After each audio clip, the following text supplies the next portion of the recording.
Hello friends, how are you all. I hope आप सब बहुत अच्छे होंगे। एंड इसी के साथ जो है अपन स्टार्ट करते हैं अपने धमाकेदार सेशन। चलिए, तो सबसे पहले मैं आपको अपना इंट्रोडक्शन दे दूं। मेरा नाम है Shyama Khandelwal and by qualification मैं हूँ एक चार्टेड अकाउंटेंट। सो अभी तक जो है मैं किस फील्ड में थी, तो अभी तक मैं क्लास में नहीं, अभी एक्चुअल में मैं सीए इंटर और सीए फाउंडेशन के बच्चों को पढ़ा रही थी।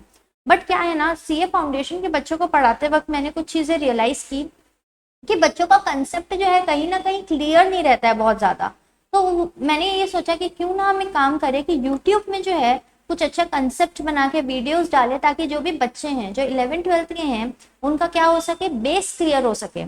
ठीक है, तो इसी अच्छे मोटिव के साथ मैं लेके आई हूँ आपके लिए इकोनॉमिक्स की सीरीज, जो हम class 11th and class 12th के बच्चों के लिए लेके आए हैं। तो सबसे पहले तो हम स्टार्ट करते हैं, उस सीरीज के बारे में ही चर्चा करते हैं। तो मेरा ये रहेगा रोल यहाँ पे कि मैं आपको जो है रेगुलर बेसिस में क्लास 11th और 12th के इकोनॉमिक्स के चैप्टर्स को जो है ईजीफाई करके जो है आपके लिए मैं पोस्ट करते रहूंगी, ताकि आपका बेस क्लियर हो सके एंड आप बहुत अच्छे मार्क्स के साथ जो है 11th एंड 12th को क्या कर सके, क्रैक कर सके। चलिए, तो इसी के साथ जो है हम स्टार्ट करते हैं अपनी आज का सेशन। ओके, तो सबसे पहले तो जो है आपके लिए जो है ना, ये इकोनॉमिक्स बहुत नया सब्जेक्ट है। ठीक है, हर बच्चे के लिए। तो कोई भी चीज जब हम न्यू करते हैं ना, तो हमारे मन में ना उस चीज के लिए बहुत ज्यादा जो है ना एक एंजाइटी रहती है कि भैया ये ठीक है, बहुत इजी सब्जेक्ट है ये, बट बच्चों को लगता है नहीं यार ये इसमें क्या होगा ऐसे हार्ड एंड फास्ट, क्योंकि अभी तक तो पढ़ा नहीं है, तो हमारे लिए बहुत ज्यादा हार्ड होगा या क्या होगा। तो वही डर को दूर करना जो है वो काम रहेगा मेरा। ठीक है, चलिए, तो इसी के साथ जो है इकोनॉमिक्स जो है हम स्टार्ट करते हैं।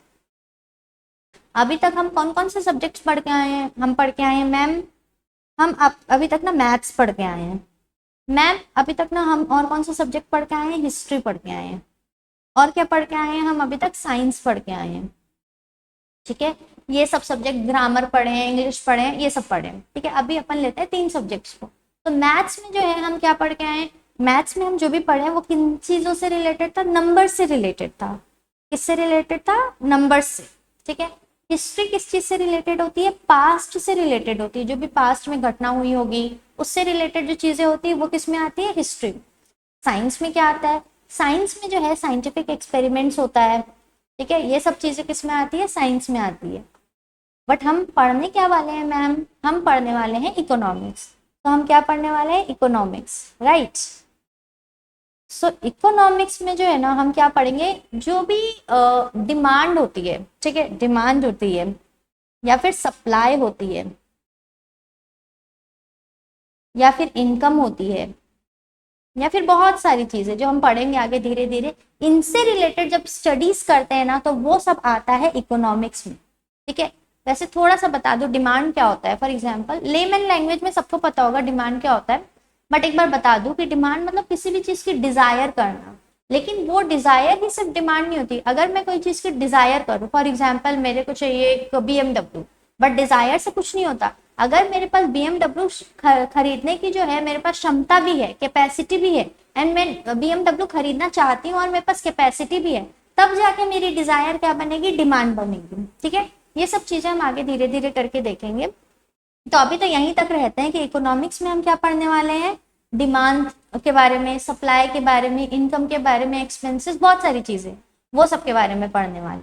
ठीक है जी, चलिए अब बढ़ते हैं थोड़ा सा आगे। ठीक है, अपन ना मैंने आपके लिए बना दिया यहाँ पे सिनॉप्सिस कि यहाँ पे हम इकोनॉमिक्स में जो है आज क्या क्या टॉपिक कवर करेंगे। हम सब स्टार्ट करते हैं चैप्टर नंबर 1 से। एंड कौन कौन से टॉपिक सबसे पहले आज देखेंगे कि भैया सबसे पहली चीज तो वाई टू स्टडी इकोनॉमिक्स। मैं इकोनॉमिक्स पढ़ूँ ही क्यों? ठीक है, क्यों पढ़ूँ इकोनॉमिक्स? ठीक है, इकोनॉमिक्स में होता क्या है और मैं क्यों पढ़ूँ इकोनॉमिक्स, तो मैं आपके लिए वो क्लियर करती हूँ। इसको हम समझते हैं एक बहुत ही प्यारे एग्जाम्पल से। चलिए, वाई टू स्टडी इकोनॉमिक्स, पहला क्वेश्चन है मेरा, why to study economics. Why to study economics, क्यों पढ़े इकोनॉमिक्स? चलिए, अब अपन एक चीज लेते हैं, एक पर्सन को लेते हैं, ले लेते हैं नाम यश। यश, ठीक है, यश एक पर्सन है और यश की ना बहुत सारी डिजायर्स हैं। ठीक है, यश की बहुत सारी डिजायर्स हैं। किसी भी इंसान की, चलो यश को तो छोड़ो, हम मैं मेरे को ले लूँ या मैं किसी और को ले लूँ, इंसान की जो डिजायर्स होती है ना वो कैसी होती है, अनलिमिटेड होती है। इसको अपन इस एग्जाम्पल में देखते हैं कि यश की भी जो डिजायर्स है वो कैसी है, अनलिमिटेड है। एग्जाम्पल, यश जो है, यश को क्या करना है, यश को ना मूवी जाना है। मान लीजिए यश को मूवी जाना है एंड मूवी जाएगा, तो मूवी में जाएगा तो उसको क्या लगेगा, पैसा लगेगा। तो मान लो वो अकेला तो जाएगा नहीं, किसी के साथ जाएगा, तो किसी के साथ जाएगा तो मान लीजिए उसको कितना लगा, 1000 रुपये लगा मूवी जाने में, ठीक है। अब इसी से ही क्या यश की पूरी डिजायर्स कंप्लीट सेटिस्फाइड हो गई कि उसको और भी चीजें चाहिए होगी लाइफ में, और भी चीजें चाहिए। मूवी देख के आया तो आके अपनी मम्मी से जिद करता है कि मूवी तो देख लिया हूँ, अब मेरे को क्या चाहिए, PS5 चाहिए, ठीक है। क्या चाहिए, PS5 चाहिए। चलिए PS5 का तो मेरे को रेट एग्जैक्टली पता नहीं है, बट मान लीजिए कि वो 40,000 का होता है। आप लोग जो बच्चे PS5 में इंटरेस्टेड है उसका रेट पता है तो उसका मेरे को कमेंट करके बताइए कितने का आता है। तो मान लीजिए PS5 आता है 40,000 का, तो भैया मूवी देख के आ गया, अब चाहिए उसको PS5, मम्मी पापा से जिद्दी कर रहा है PS5 दिलाओ, चलिए PS5 भी दिला दिए। उसके बाद और क्या, और उसकी क्या डिमांड हो सकती है कि उसको क्या करना है, शॉपिंग करना है, शॉपिंग करना है, ठीक है। तो शॉपिंग करने जाएगा अगर मान लीजिए, तो मान लीजिए उसको लगता है शॉपिंग करने में 10,000 रुपए, ये उसकी डिमांड है ना, उसको पैसा भी मम्मी पापा से मिला नहीं है, ये सिर्फ वो चाहता है कि मेरे को ये सब चीजें मिले लाइफ में, ठीक है। तो ये शॉपिंग करना चाहता है। मान लीजिए कि शॉपिंग में उसको लगने वाले थे 10,000 रुपए। अब शॉपिंग अकेले की तो करेगा नहीं, किसी और की भी करेगा साथ में, तो शॉपिंग प्लस लिख देते हैं, शॉपिंग प्लस। मान लीजिए यहाँ पे भी उसने कितना खर्चा कर दिया, अपने ऊपर 10 कर रहा है तो अगले के ऊपर 15 कर रहा है, 15,000 रुपए। एंड बहुत सारी चीजें, ठीक है, बहुत सारी चीजें। तो इंसान ना जीवन में हर चीज चाहता है, ठीक है, उसको हर चीज चाहिए, ये भी मिल जाए, वो भी मिल जाए, हर चीज मिल जाए उसको। तो उसकी जो वांट्स रहती है ना वो कैसी रहती है, अनलिमिटेड रहती है किसी भी इंसान की। ये यश सिर्फ एक एग्जाम्पल है, हम सभी इसमें आते हैं, ठीक है। हर कोई, अंबानी, अडानी, सब इसी में आते हैं। उनके पास जितना भी पैसा रहे, बट उनकी जो वांट्स रहती है ना वो कैसी रहती है, अनलिमिटेड। हर चीज चाहिए हमको दुनिया की, तो वांट्स कैसी है हमारी, अनलिमिटेड है, अनलिमिटेड वांट्स। लेकिन भैया ये जो यश है इसकी वांट्स तो अनलिमिटेड है, बट इसके पास जो रिसोर्सेस है ना, रिसोर्सेस, रिसोर्सेस मतलब मनी, पैसा, ठीक है। यहाँ पे रिसोर्सेस मतलब क्या, पैसा, मनी। इसके पास जो मनी है वो क्या है, लिमिटेड है। मान लीजिए कि यश के पास जो है जेब में कितना रुपए है, एग्जाम्पल ही हैज ₹1,000, ठीक है। 1,000 रुपए है जेब में, चाहिए जाना है उसको मूवी, मूवी में ही 1,000 लग जाना है। PS5 चाहिए, शॉपिंग भी करना है, दूसरे की भी शॉपिंग करना है, गेम जोन जाना है, बहुत सारी चीजें करना है, और जेब में सिर्फ कितना है, 1,000 रुपए, ठीक है। एंड उसको करना क्या है, बहुत सारी चीजें करना है। तो रिसोर्सेस कैसी है उसके पास, लिमिटेड। रिसोर्सेस कैसी है, लिमिटेड रिसोर्सेस। एंड बॉन्ड्स कैसी है, अनलिमिटेड बॉन्ड्स है, ठीक है। चीज है लिमिटेड, लेकिन उस चीज से जो खरीदना है हमको वो क्या है, अनलिमिटेड, ठीक है। तो क्या वो अनलिमिटेड चीज खरीद सकता है, नहीं। वो खरीद तो लिमिटेड चीज ही कर सकता है, ठीक है, बट अब उसको क्या करना पड़ेगा, उसको इस केस में क्या करना पड़ेगा, चॉइस करना पड़ेगा। क्या करना पड़ेगा, चॉइस करना पड़ेगा, जिसको हम एलोकेशन ऑफ रिसोर्सेज भी बोलते हैं। क्या बोलते हैं, एलोकेशन ऑफ रिसोर्सेज। मतलब अपने रिसोर्सेस जो कि यहाँ पे 1,000 रुपए, उसको इस तरीके से एलोकेट करेगा यश कि उसकी जो वांट्स है ना उसका मैक्सिमम पॉसिबल सेटिस्फेक्शन हो सके, ठीक है। इसका क्या मतलब है, एक बार मैं फिर से बताती हूँ। देखिए हर चीज तो वो सेटिस्फाई नहीं कर सकता, इतना पैसा तो नहीं है, इतनी रिसोर्सेस तो नहीं है कि वो हर चीज सेटिस्फाई कर सके। ऐसा नहीं है कि वो मूवी भी चले जाए, फिर वो PS5 भी खरीद ले, शॉपिंग भी कर ले, सब चीज कर ले, ये पॉसिबल नहीं है, ये किसी के लिए भी पॉसिबल नहीं है दुनिया में कि वो हर चीजें कर सके। बट उस केस में उसको क्या करना पड़ेगा, उसको सिलेक्शन करना पड़ेगा, जो हम करते ही हैं। जैसे घर गृहस्थी की बात कर लीजिए एक बार एग्जाम्पल लेके। अब मम्मी को जो है पापा मान लीजिए दे दिए कि 10,000 रुपए दिए महीने का, कि इस 10,000 रुपए से जो है तुमको एक महीने का खर्च चलाना है। तो वो मम्मी क्या करेगी, जो मम्मी के लिए सबसे प्रायोरिटी वाली चीजें हैं पहले वो उसमें पैसा खर्चा करेगी। जैसे मम्मी के लिए सबसे प्रायोरिटी क्या है, सिलेंडर लेके आना, ठीक है, फिर सब्जी टाइम से आनी चाहिए, फिर राशन टाइम से आना चाहिए। लेकिन उसके बाद अगर कुछ पैसा बचा तो उसके बाद हम उस पैसे को यूज करेंगे घूमने जाने के लिए। बट पहले हम क्या करेंगे, जो हमारे लिए सबसे ज्यादा जरूरी है वो चीजें करेंगे। तो यश भी यहाँ पे वही करेगा, उसके अकॉर्डिंग उसके लिए सबसे ज्यादा जो चीजें जरूरी है वो उन चीजों में पैसा खर्च करेगा। इसी चीज को हम क्या बोलते हैं, एलोकेशन ऑफ रिसोर्सेस। ठीक है, इसी चीज को हम क्या बोलेंगे, एलोकेशन ऑफ रिसोर्सेस। तो हम यहाँ पे क्या देखते हैं इकोनॉमिक्स में कि भैया आपकी जो वांट्स है ना, वांट्स वो अनलिमिटेड है, वांट्स हमेशा क्या होगी, अनलिमिटेड होगी, बट आपके पास जो रिसोर्सेज हैं वो क्या होंगी, लिमिटेड रिसोर्सेज। ठीक है, इन्हीं लिमिटेड रिसोर्सेज का हमको एलोकेशन करना है, इन्हीं लिमिटेड रिसोर्सेज का हमको एलोकेशन करना है, एंड वो एलोकेशन इस तरीके से करना है कि हमारी वांट्स जो है भले पूरी सेटिस्फाई ना हो, लेकिन जो चीजें हमारे लिए सबसे ज्यादा जरूरी है वो सेटिस्फाई हो जाए। इसी चीज की पढ़ाई को हम बोलते हैं इकोनॉमिक्स। इसी पूरे प्रोसेस को पढ़ते जो है ना, उसी प्रोसेस को हम क्या बोलते हैं, इकोनॉमिक्स। ठीक है, हमारे पास क्या है, अनलिमिटेड वांट्स है लेकिन रिसोर्सेज लिमिटेड है, उन्हीं लिमिटेड रिसोर्सेज को क्या करना है, इस तरीके से यूटिलाइज करना है, इस प्रेफरेंस में यूटिलाइज करना है कि भले पूरी चीजें सेटिस्फाई ना हो, लेकिन हमारे लिए जो जरूरी चीजें हैं वो सेटिस्फाई हो जानी चाहिए। अब हमारे लिए क्या जरूरी है, ये हर इंसान के ऊपर अलग अलग डिपेंड करता है। हो सकता है कि यश के लिए जो है यहाँ पे शॉपिंग ज्यादा जरूरी है, तो मान लीजिए उसने जो है क्या किया, यहाँ पे 500 रुपए स्पेंड किया, PS5 को कैंसिल कर दिया, यहाँ पे गर्लफ्रेंड की शॉपिंग के लिए 200 लगा दिया, मूवी जाने के लिए खुद अकेला गया एंड 300 रुपए खर्चा किया। तो इसने इसको फर्स्ट प्रेफरेंस दी, यहाँ सेकेंड प्रेफरेंस दी, ये थर्ड प्रेफरेंस दी। ठीक है, हो सकता है यश की जगह हम ले लेते हैं रवि को ले लेते हैं। तो रवि क्या कर सकता है, यहाँ पे रवि के लिए हो सकता है कि मूवी जाना ज्यादा जरूरी है, तो वो पूरा का पूरा 1000 रुपए मूवी में खर्चा कर दे। हो सकता है एक और पर्सन को ले लेते हैं सुनील, तो हो सकता है सुनील के लिए क्या ज्यादा जरूरी है, और सुनील के लिए जो है अपनी शॉपिंग ज्यादा जरूरी हो, तो वो पूरा 1000 रुपए शॉपिंग में लगा दे। तो हर इंसान की प्रेफरेंस अलग अलग होती है, तो हर इंसान क्या करेगा, अपनी अनलिमिटेड वांट्स तो सेटिस्फाई नहीं कर सकता, बट लिमिटेड वांट्स जो है वांट्स जो भी उसकी रिक्वायर्ड वांट्स जो है उसको सेटिस्फाई कर देगा अवेलेबल रिसोर्सेज से। इसी चीज की पढ़ाई क्या है, इकोनॉमिक्स। चलिए, तो फर्स्ट टॉपिक तो clear, why to study economics. और इकोनॉमिक्स में हम पढ़ेंगे क्या, तो हम इकोनॉमिक्स में यही पढ़ने वाले हैं कि वांट्स जो है आपकी अनलिमिटेड है, रिसोर्सेज लिमिटेड है, एंड हमको क्या करना पड़ेगा, एलोकेशन ऑफ रिसोर्स करना पड़ेगा, रिसोर्सेज को बांटना पड़ेगा अपनी प्रेफरेंस के अकॉर्डिंग, ताकि हमको मैक्सिमम सेटिस्फेक्शन मिल सके। 100% सेटिस्फेक्शन मिल सकता है क्या, किसी को भी नहीं, बट मैक्सिमम मिल सकता है।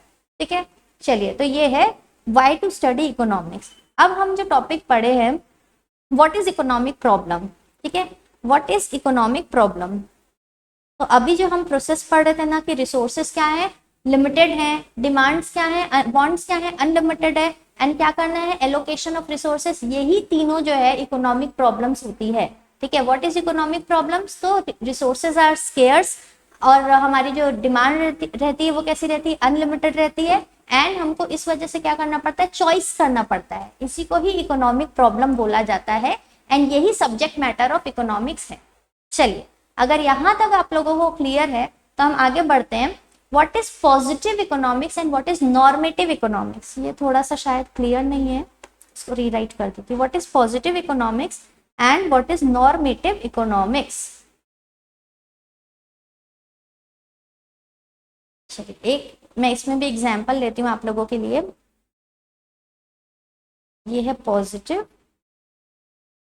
इकोनॉमिक्स एंड बाजू में लिखते हैं नॉर्मेटिव इकोनॉमिक्स।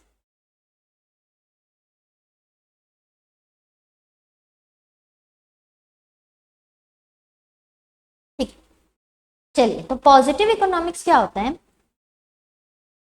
जैसे एग्जाम्पल, इंडिया की पॉपुलेशन है, ठीक है, 140 करोड़, 140 करोड़ है अराउंड इंडिया की पॉपुलेशन। ठीक है, ये क्या है, ये एक फैक्ट है, ठीक है। नॉर्मेटिव इकोनॉमिक्स क्या होता है, ठीक है, नॉर्मेटिव इकोनॉमिक्स मतलब क्या होना चाहिए। ठीक है, पॉजिटिव इकोनॉमिक्स क्या बोलता है, what is. Normative positive economics क्या बोलता है, व्हाट इज, या फिर व्हाट वाज, या फिर व्हाट विल बी, क्या था, क्या है, क्या हो सकता है। ठीक है, क्या हो सकता है। ठीक है, ये एक फैक्ट के ऊपर बेस्ड है कि इंडिया की पॉपुलेशन 140 करोड़ है, या फिर इंडिया में जो है अभी इतनी महंगाई चल रही है, या फिर इंडिया में अभी इतनी गरीबी चल रही है, या फिर कुछ भी जो फैक्ट है। जैसे फॉर एग्जांपल इंडिया में जो है इतनी फैक्ट्रीज हैं, मान लीजिए इंडिया में जो है लिखा है 2 लाख फैक्ट्रीज है, मैं एक हाइपोथेटिकल एग्जांपल है, मान लीजिए यहाँ पे एग्जांपल इंडिया में 2 लाख फैक्ट्रीज हैं, ठीक है, तो ये एक फैक्ट है कि ये है, ठीक है। बट नॉर्मेटिव इकोनॉमिक्स क्या होता है, पॉजिटिव इकोनॉमिक्स मतलब क्या है, नॉर्मेटिव इकोनॉमिक्स मतलब क्या होना चाहिए, व्हाट ऑट टू बी, क्या होना चाहिए। तो इंडिया की पॉपुलेशन है 140 करोड़, तो क्या होना चाहिए, हो सकता है कोई बोले कि इंडिया की पॉपुलेशन इतनी ज्यादा नहीं होनी चाहिए, कम होनी चाहिए। तो जहां पे ये चीज आ जाती है ना, कम होनी चाहिए या ज्यादा होनी चाहिए या क्या होना चाहिए, वो होता है नॉर्मेटिव इकोनॉमिक्स, ठीक है। तो क्या है, एकदम फैक्ट बेस्ड। पॉजिटिव इकोनॉमिक्स मतलब कंप्लीटली फैक्ट बेस्ड, भैया ये चीजें हैं, ठीक है, कुछ ऊपर नहीं कुछ नीचे नहीं, ये है, ये फैक्ट है, that is positive economics. But क्या होना चाहिए, व्हाट ऑट टू बी, वो क्या है, वो है नॉर्मेटिव इकोनॉमिक्स। तो नॉर्मेटिव इकोनॉमिक्स में हमेशा वैल्यू जजमेंट इन्वॉल्व होता है, ठीक है, वैल्यू जजमेंट, ठीक है। फॉर एग्जाम्पल एक फनी सी बात लेते हैं, जैसे मम्मी लोग गॉसिप कर रहे हैं, ठीक है, एक अनीता आंटी है, अनीता आंटी के बारे में मम्मी लोग गॉसिप कर रहे हैं कि यार अनीता आंटी तो इधर उधर की गॉसिप करते रहती है, इसकी बात उसको फैलाते रहती है, घर में सास को खाना नहीं देती। तो ये क्या है, ये अनीता आंटी के बारे में मम्मी फैक्ट बता रही है, ठीक है, कि अनीता आंटी ये है ये है ये है ये है, ये फैक्ट है। लेकिन अनीता आंटी को कैसा होना चाहिए, मम्मी साथ साथ में ऐसे भी बोल रही है, यार उसको अपनी सास को खाना भी देना चाहिए, यार उसको टाइम से उठना भी चाहिए। तो ये सब क्या है, नॉर्मेटिव इकोनॉमिक्स, क्योंकि यहाँ पे अपनी मम्मी क्या कर रही है, वैल्यू जजमेंट प्रोवाइड कर रही है, सजेशन दे रही है कि क्या होना चाहिए, ठीक है। तो इंडिया में बेरोजगारी दर बहुत ज्यादा है, ये क्या है, फैक्ट है। लेकिन इंडिया में बेरोजगारी दर कम होनी चाहिए, ये क्या है, नॉर्मेटिव इकोनॉमिक्स है, क्या होना चाहिए, ये क्या है, नॉर्मेटिव इकोनॉमिक्स, ठीक है। तो अब एक बार वापस से जल्दी से इसको हम क्या करते हैं, समराइज करते हैं। अगर कोई चीज हमको ये बता रही है कि ये सिचुएशन है, ठीक है, ऐसी ऐसी चीजें हैं, इंडिया में 1 लाख लोग जो है क्या करते हैं, मान लीजिए हर साल 1 लाख लोग जो है फॉरेन जाते हैं काम के लिए, ये हमारा क्या है, फैक्ट है। लेकिन अब एक एक स्टेटमेंट ये है कि इंडिया से इतने सारे लोगों को बाहर नहीं जाना चाहिए काम के लिए, ये क्या है, ये एक सजेशन है। तो सजेशन किस में आएगा, नॉर्मेटिव में, एंड क्या है वो किस में आएगा, पॉजिटिव में, ठीक है। तो हमको क्या पढ़ना है, पॉजिटिव पढ़ना है कि नॉर्मेटिव पढ़ना है, हमको दोनों पढ़ना है। हम किसी भी चीज में कोई भी डिफरेंशिएशन नहीं करेंगे, ये एज एन इकोनॉमिस्ट हमारे लिए दोनों चीजें जरूरी है, क्या है वो भी पढ़ना जरूरी है, क्या होना चाहिए वो भी पढ़ना जरूरी है। तो हम पॉजिटिव एंड नॉर्मेटिव इकोनॉमिक्स दोनों को पढ़ने वाले हैं, ठीक है। चलिए, तो इसके साथ जो है एक बार हम थोड़ा इसका डिफरेंशिएशन लिख लेते हैं, जल्दी से एक डिफरेंशिएशन लिख लेते हैं, positive economics and normative economics, ठीक है। तो पॉजिटिव इकोनॉमिक्स में क्या बोलता है, व्हाट इज, क्या है, व्हाट वॉज, क्या था, या फिर व्हाट विल बी, क्या होगा, ठीक है, ये पॉजिटिव इकोनॉमिक्स। लेकिन व्हाट ऑट टू बी, क्या होना चाहिए, वो है normative economics, what ought to be, that is normative economics, right. चलिए, तो इन दोनों में से कौन सा फैक्ट बेस्ड है एंड कौन सा वैल्यू जजमेंट से रिलेटेड है। तो पॉजिटिव इकोनॉमिक्स जो है ये हमारा क्या है, फैक्ट बेस्ड है, ये हमारा है फैक्ट बेस्ड। जबकि नॉर्मेटिव इकोनॉमिक्स क्या है हमारा, वैल्यू जजमेंट बेस्ड है, वैल्यू जजमेंट, या फिर इसमें सजेशंस होते हैं कि क्या होना चाहिए।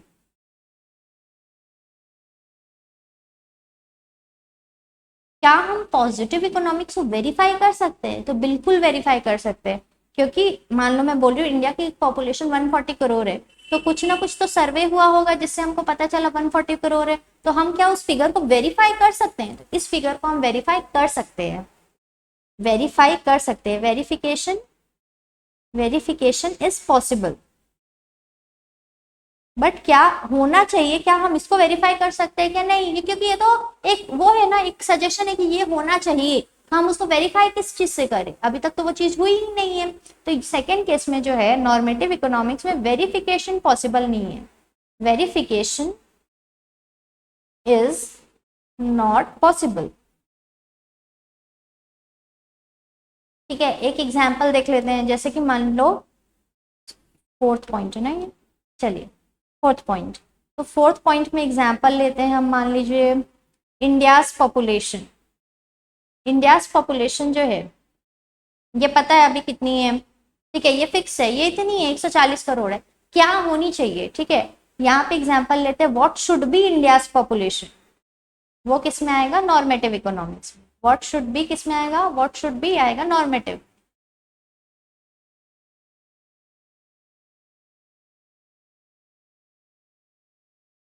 ठीक है, तो ये हमारा पॉजिटिव एंड नॉर्मेटिव इकोनॉमिक्स पढ़ना क्या है, दोनों पढ़ना है, दोनों जरूरी है किसी भी इकोनॉमिस्ट के लिए। तो हमने 3 पॉइंट अभी तक हम पढ़ चुके हैं चैप्टर नंबर 1 का। सबसे पहला पढ़ा वाई टू स्टडी इकोनॉमिक्स, दूसरा पढ़ा व्हाट इज इकोनॉमिक प्रॉब्लम्स, तीसरा है what is positive economics and normative economics. अब एक पढ़ने वाले हैं what is micro economics and what is macro economics. Micro economics and macro economics क्या है, चलिए बच्चे साथ में है ना सब, ज्यादा बोर नहीं होने का है, अपन इंटरेस्टिंग वे में पढ़ने वाले हैं, बट आप लोग जो है अपना उंगना वक्त बंद कर दीजिए और एकदम अच्छे से ध्यान देके पढ़िए, क्योंकि अब की बार 90 पार, अब की बार कितना लेके आना है, 90 प्लस लेके आना है हमको, ठीक है, उससे कम में काम नहीं चलेगा। चलिए, तो what is micro economics and what is macro economics.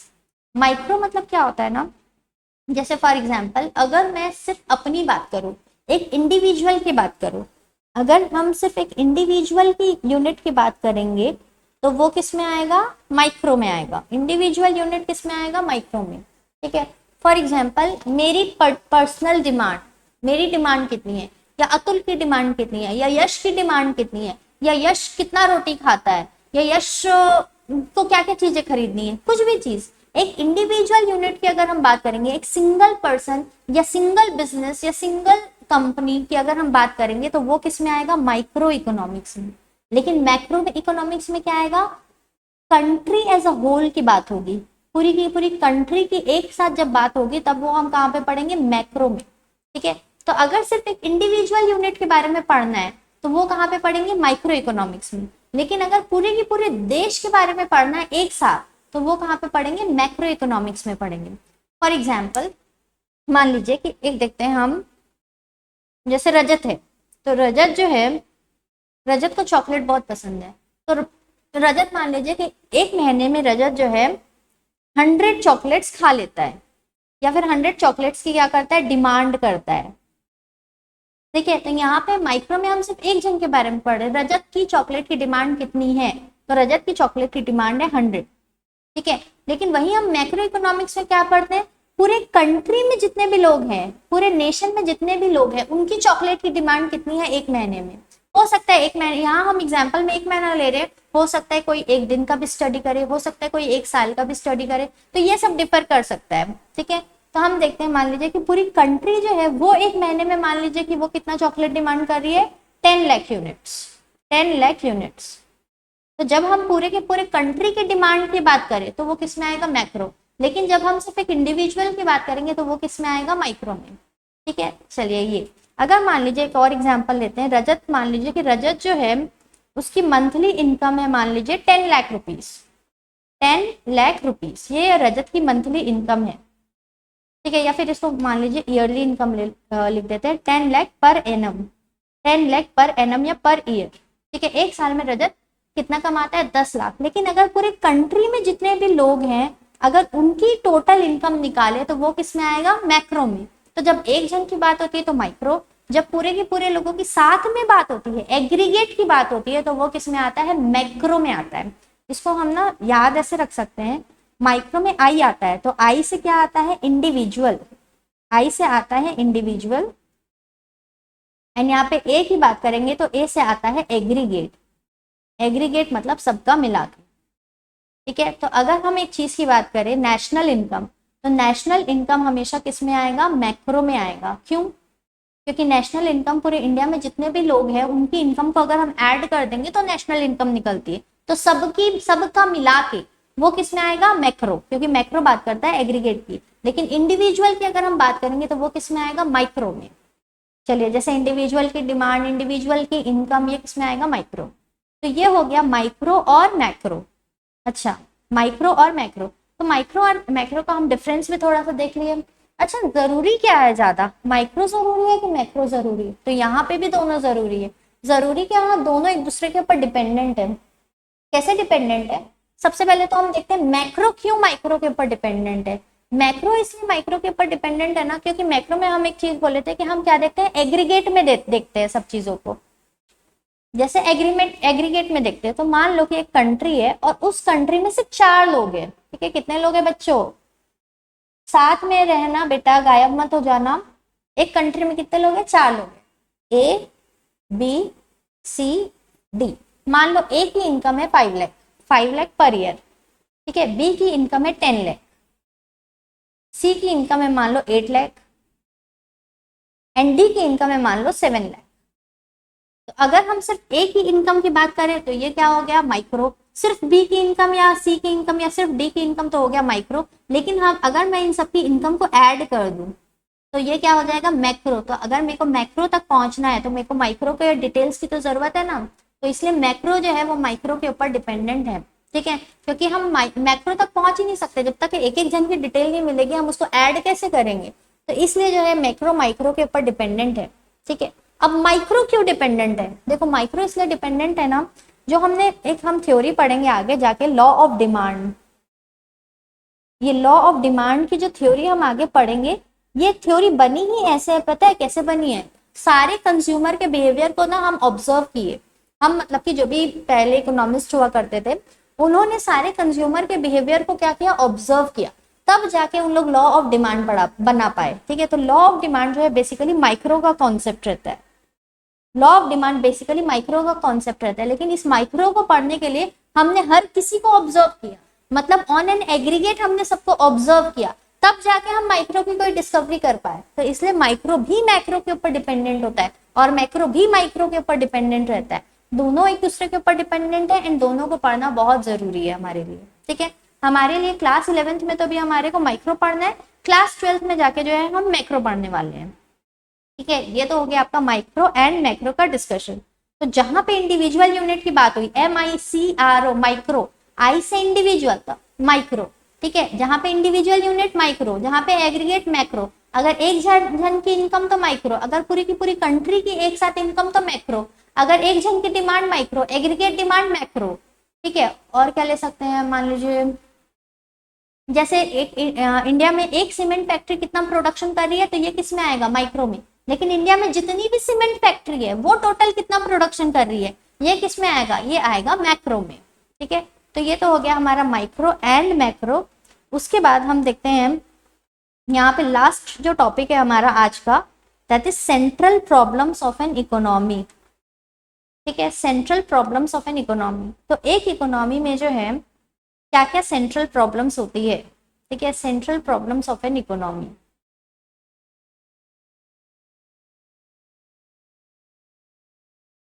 An economy, तो 3 सेंट्रल प्रॉब्लम्स होती है किसी भी इकोनॉमी में। सबसे पहले क्या, what to produce, what to produce. दूसरी है हाउ टू प्रोड्यूस।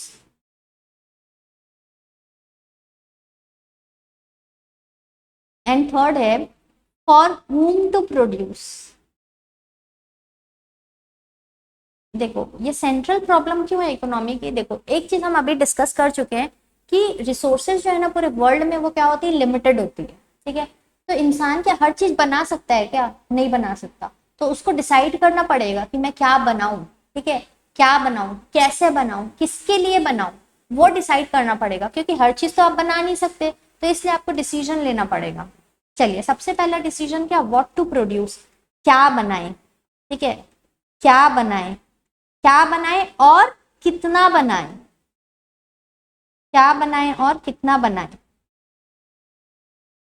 जैसे फॉर एग्जांपल, क्या मैं पूरी अपनी कंट्री की रिसोर्सेज जो है बिस्किट बनाने में यूज कर दूं, या फिर मैं उन रिसोर्सेज से जो है बॉम्ब्स भी बनाऊं। बॉम्ब्स क्यों यूज होते हैं हमारे यहाँ, अगर टेररिस्ट पाकिस्तान अटैक कर दिया तो क्या करेंगे, मिसाइल लगेगी, बम्स लगेंगे हमारे लिए, ठीक है? हमारे को क्या लगेगी, गन्स लगेगी।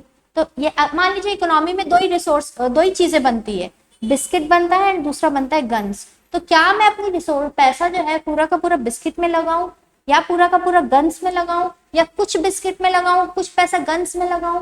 तो ये सब चीज का जो डिसीजन है, ये डिसीजन लेने को क्या माना गया है, एक प्रॉब्लम माना गया है।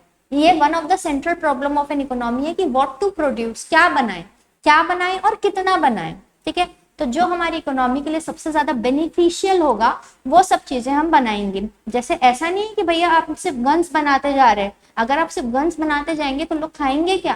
तो लोगों को खाने के लिए भी चाहिए। लेकिन अगर मान लीजिए आप सिर्फ खाने पीने की चीज, सिविल चीजें ही बनाते जा रहे हैं, तो अगर हमारे ऊपर किसी ने अटैक कर दिया तो फिर हम कैसे लड़ेंगे उनसे? तो ये सब चीजों को ध्यान में रखते हुए हम डिसाइड करते हैं व्हाट टू प्रोड्यूस, क्या बनाए। ठीक है, ये तो पहली प्रॉब्लम तो सॉल्व, व्हाट टू प्रोड्यूस। ठीक है, व्हाट टू प्रोड्यूस क्या देख के अपन डिसाइड करते हैं कि हमारे लिए क्या जरूरी है, हमारी कंट्री के लिए क्या जरूरी है। जो चीज जरूरी होगी वो हम पहले बनाएंगे। ठीक है, दूसरा है हाउ टू प्रोड्यूस, कैसे बनाए। कैसे बनाए मतलब आप बोलोगे हाथ से बनाओ, बेटा हाथ से बनाओ वाली बात नहीं है। यहाँ पे दो मेथड होती है प्रोडक्शन की। दो कौन कौन सी मेथड होती है प्रोडक्शन की? दो मेथड होती है। एक होती है कैपिटल इंटेंसिव मेथड एंड दूसरी होती है लेबर इंटेंसिव मेथड।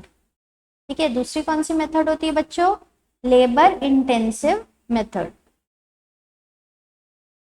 अगर हमारी कंट्री में जैसे फॉर एग्जांपल इंडिया में बहुत भयानक पॉपुलेशन, भरे हुए हैं लोग, ठीक है, बहुत लोग हैं, तो हमारे यहाँ लेबर बहुत सस्ता पड़ेगा, तो हम क्या करेंगे, लेबर इंटेंसिव मेथड यूज करेंगे प्रोडक्शन करने के लिए। लेकिन फॉरेन कंट्रीज है मान लो जहाँ पे पॉपुलेशन कम है, तो उन लोग क्या करते हैं, कैपिटल इंटेंसिव मेथड यूज करते हैं। कैपिटल इंटेंसिव में यूज होती है मशीन्स, तो इन लोग मशीन्स का यूज करके क्या करेंगे, प्रोडक्शन। लेकिन हमारे यहाँ लेबर बहुत ज्यादा है, तो हम जनरली क्या चीज यूज करके प्रोडक्शन करते हैं, लेबर को यूज करके प्रोडक्शन करते हैं। एक एग्जांपल लेते हैं, मान लीजिए कि हमको कपड़ा बनाना है, ठीक है, तो कैपिटल इंटेंसिव मेथड में क्या यूज होता है, पावर लूम यूज होता है, बड़ी बड़ी मशीन्स यूज होती है।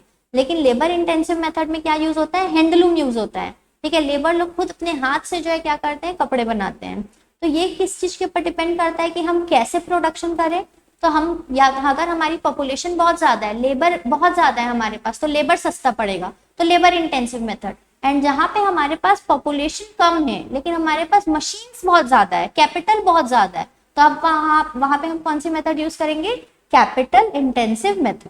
चलिए, ये अब लास्ट जो है हमारी central problem of an economy, वो है फॉर हुम टू प्रोड्यूस, किसके लिए बनाए। ठीक है, तो ये किसके लिए बनाए वाला डिसीजन जो है ना, कैसे लिया जाता है कि अमीर के लिए बनाए, रिच पीपल के लिए बनाए, कि किसके लिए बनाए, पुअर पीपल के लिए बनाए, रिच के लिए बनाए या फिर पुअर पीपल के लिए बनाए, किस इनकम ग्रुप के लिए प्रोडक्शन करें। तो जो हमारा सामान खरीदने के लिए रेडी होगा हम उसके हिसाब से प्रोडक्शन करेंगे। ठीक है, फॉर एग्जाम्पल जैसे अगर मान लीजिए ना, अमेरिका जो है वो ये नहीं देखते कि किसी की, जनरली वो कंट्री की आइडियोलॉजी इस शेप की है ना कि वो ये नहीं देखते कि लोगों की भलाई हो रही है कि नहीं, वो ये देखते हैं कि ये पर्सन जो है रिच है, और ये हो सकता है वो जो भी प्रोडक्शन कर रहा है वो समाज के लिए बहुत अच्छा प्रोडक्शन ना हो, लेकिन वो ये देखता है कि भैया ये जो मैं अगर प्रोडक्शन करूंगा तो इसकी डिमांड बहुत ज्यादा होगी, तो भले वो चीज समाज के लिए अच्छी हो चाहे ना हो, मैं उस चीज का प्रोडक्शन करूंगा। तो वो रिच पीपल को ध्यान में रखते हुए क्या करता है, अपना गुड्स बनाता है। लेकिन अगर इंडिया जैसी कंट्री की बात करेंगे तो इंडिया जैसी कंट्री में जो है गवर्नमेंट ना कुछ हद तक रेगुलेट कर सकती है कि आप क्या प्रोडक्शन कर रहे हैं। तो इंडिया में ऐसा है कि आप जो भी मन चाहे वो प्रोडक्शन नहीं कर सकते, आपको सबको देखते हुए प्रोडक्शन करना पड़ेगा। ठीक है, तो जो हमारे लिए सोशली गुड अच्छे गुड्स होते हैं वो सबको भी आपको क्या करना पड़ेगा, प्रोडक्शन करना पड़ेगा। तो यहाँ पे उसी चीज का क्या होता है, डिसीजन लिया जाता है कि फॉर हुम टू प्रोड्यूस, जो लोग डिमांड क्रिएट कर सकते हैं हम उनके लिए प्रोडक्शन करेंगे। अगर रिच पीपल डिमांड क्रिएट कर रहे हैं तो हम उनके अकॉर्डिंग प्रोडक्शन करेंगे, अगर पुअर पीपल डिमांड क्रिएट कर रहे हैं तो हम उनके अकॉर्डिंग प्रोडक्शन करेंगे। फॉर एग्जाम्पल जैसे एक कंपनी है जूडियो, ठीक है, तो जूडियो जनरली जो है बहुत ज्यादा मतलब रिच लोग उसको प्रेफर नहीं करते हैं। तो जूडियो जो है अगर प्रोडक्शन कर रही है तो वो किन लोगों को देख के प्रोडक्शन कर रही है, पुअर पीपल या फिर लोअर मिडिल क्लास या मिडिल क्लास। लेकिन अगर मान लीजिए H&M अगर प्रोडक्शन कर रही है या फिर जारा प्रोडक्शन कर रही है तो वो किसको देख के कर रही है, रिच पीपल को देख के कर रही है। उनका डिसीजन फिक्स है कि किसके लिए बनाना है, तो उनके लिए फिक्स है कि हमको रिच लोगों के लिए बनाना है। तो ये तीन प्रॉब्लम्स है हमारी इकोनॉमी में। क्या क्या प्रॉब्लम है, व्हाट टू प्रोड्यूस, क्या बनाए मतलब हमारे को हमारे रिसोर्स किस में यूज करना है, एंड उस अगर मान लीजिए हम डिसाइड किए कि हम गन्स बना रहे, तो गन्स को कितना बनाना है, क्या बनाना, कितना बनाना, ये किस में डिसीजन होता है, what to produce. How to produce में कैसे बनाना, लेबर इंटेंसिव या फिर कैपिटल इंटेंसिव, तो कैसे डिसाइड करेंगे, अगर लेबर सस्ता है तो लेबर इंटेंसिव, कैपिटल सस्ता है तो capital intensive. And for whom to produce, तो फॉर हुम टू प्रोड्यूस किस बेसिस में डिसीजन लिया जाता है कि किस इनकम लेवल के ग्रुप के लोग जो है आपकी कंट्री में ज्यादा है। अगर रिच पीपल ज्यादा है तो उनको जो चाहिए वो बनाओ, अगर पुअर ज्यादा है तो उनको जो चाहिए वो बनाओ। तो ये जो है हमारी central problem of an economy है। चलिए, तो आज जो है हम फर्स्ट चैप्टर का आधा पार्ट आज कर रहे हैं, आधा पार्ट जो है नेक्स्ट क्लास में करेंगे। तो हमने अभी तक तो हमारे 7 पॉइंट्स हो चुके हैं कि इकोनॉमिक्स क्यों पढ़ना है, या फिर what is economics, what is economic problem, positive economics क्या है, नॉर्मेटिव क्या है, माइक्रो क्या है, मैक्रो क्या है, central problem of an economy क्या है, यहाँ तक का कंप्लीट हो चुका है। अब नेक्स्ट क्लास में जो है हम आगे पढ़ना स्टार्ट करेंगे। चलिए, मिलते हैं नेक्स्ट क्लास में।